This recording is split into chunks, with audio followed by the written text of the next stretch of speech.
welcome back to Code of Armigers. Today we go back to the dawn of written history in North America with a solo game set during the summer of 1610 and the beginning of the American Indian Wars. After the English landed in America at present-day Cape Henry near Virginia Beach in April 1607, they sailed farther inland in search of an area that was more defensible and more sheltered from the seaward weather and the prying eyes of the Spanish. They chose the area on the Virginian Peninsula about 40 miles inland from Cape Henry that we now know today as Jamestown, and established the James Fort. However, this area was not very well suited for a settlement. The native Powhatan tribes had deemed the area far too poor and isolated for inhabitants and agriculture, due to it being very swampy land, filled with disease-carrying mosquitoes and other wildlife. Water sources were poor and often undrinkable. Regardless, these issues, rampant disease, starvation, and numerous other problems, the settlement persisted. During the early days of the colony, relations with the Powhatan Indians were questionable. The rocky relationship was maintained almost entirely by Captain John Smith, who was the most capable in trading and diplomacy amongst the various tribes and had gained their respect. Various deals and promises were made and broken several times between 1607 and 1609, the James Fort having been raided numerous times by the local Paspahegh tribe, and several attempted establishments of additional forts had been abandoned due to Indian hostility. After John Smith was forced to return to England in 1609, relations began to actively deteriorate between the Indians and colonists. All trade of food was stopped, and any colonists that attempted trade missions were mercilessly killed, the most notable of these being the murder of John Ratcliffe in 1609. Even hunting outside of the walls of the fort was extremely dangerous, as any settlers caught outside the walls were immediately killed. This hostility from the Indians put the colony in an extremely poor situation that was unknown to Chief Powhatan at the time. Otherwise, the settlement may not have survived as long as it did. Unable to trade or hunt in an ongoing drought leaving fields practically barren, the colonists were forced to eat snakes, cats, dogs, rats, laundry starch, shoe leather, and even resort to cannibalism in order to survive. This period, during the winter of 1609 and 1610, is what's known as the starving time, and was unknowably made worse by the arrival of nearly 300 settlers from a supply mission. Several supply missions had been sent to the colony between 1608 and 1609, the largest being the third supply mission, led by Captain Christopher Newport and Sir Thomas Gates, which was to bring considerable amounts of food and new settlers and arrive in fall of 1609. However, while crossing the Atlantic, the mission was separated by a hurricane, and the ship carrying the majority of the supplies was wrecked on Bermuda and didn't arrive until May 1610, nearly a year after leaving England. When it did arrive, it found only 60 remaining settlers, most sick and or dying, and Gates determined that Jamestown had failed and the colony was abandoned. As the remaining colonists sailed out of the James River and into the Chesapeake Bay, they encountered a fourth supply mission led by the new governor, Thomas West, 3rd Baron de la Warr, who will be hereon referred to as Lord de la Warr. He was greatly angered that the colony had been abandoned and ordered the fleeing settlers to return and re-establish the colony with the supplies and additional settlers he had brought.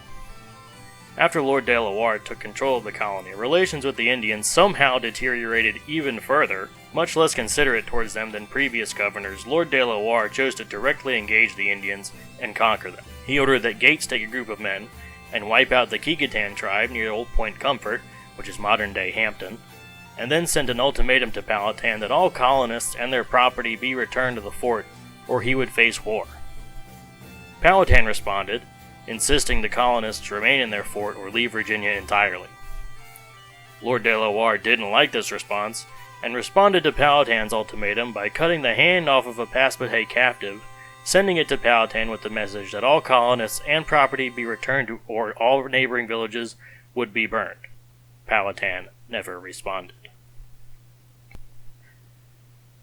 This soon led to Lord de la Warr ordering George Percy, the captain of the Jamestown Fort, to take himself and 70 men to the nearby Paspahegh town at the mouth of the Chickahominy River, located near the present-day Two Rivers Country Club, and drive them off. Percy's arrival at the town is where our game begins. The rules I'm using for today's game are 1-hour skirmish wargames. It is a card-driven system that is extremely fast, very brutal, and works for many different periods and settings with little modification. If you're turned off by the game's lack of dice, I strongly urge you not to be. the lack of dice doesn't affect just how fun this set of rules is. Percy and his men arrive at the village from the southeast and creep to the wood line to surprise the unknowing Paspahegh tribe. For this game, the Paspahegh are not allowed to attack the colonists until they open fire on the Indians. The colonists continue to creep up to the edge of the village and quickly let off a series of shots from their firelocks. The Indians in the village quickly counterattack and rush to meet the attacking colonists, returning fire with bows, firelocks, and wielding war clubs. One of the few Indians lucky enough to acquire a firelock put it to good use and dealt a mortal wound to Percy very early in the attack. In these rules, whenever a joker card is drawn during play, the turn immediately ends, and cards are drawn for any downed model that determine whether they are killed or just knocked down or wounded. Black means they get back up, red means they are killed and removed.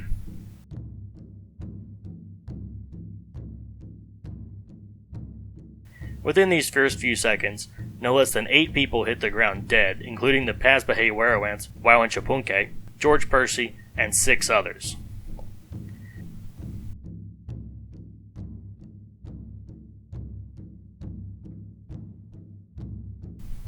The loss of Percy early on didn't seem to sway the colonists, however.